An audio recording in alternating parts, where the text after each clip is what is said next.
2 minutes pour comprendre. Aujourd'hui, on vous parle de la tension artérielle et plus particulièrement de la détection de l'hypertension artérielle avec un nouvel outil qui s'appelle Actia. Je suis avec le professeur Xavier Girerd pour parler de cet outil. Xavier Girerd, vous êtes cardiologue, vous êtes président de la Fondation de recherche sur l'hypertension artérielle. Cet outil, comment ça marche et en quoi c'est un plus ?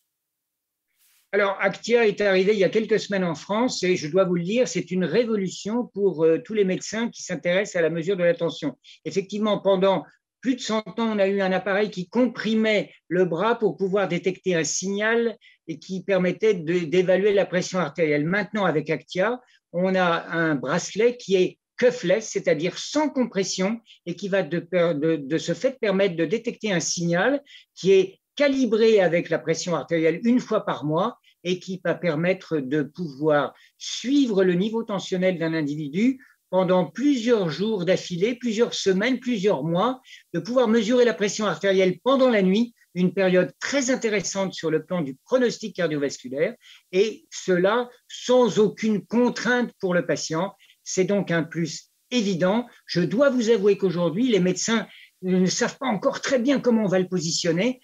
Très clairement, ce système ne va pas remplacer la mesure traditionnelle, mais ça va probablement remplacer un appareillage qu'on appelle la mesure ambulatoire de pression artérielle, qui permettait justement d'enregistrer la pression artérielle pendant la journée et pendant la nuit. Ça va la remplacer parce que cela permet de faire non pas une seule journée, mais une semaine, 2 semaines, 3 semaines.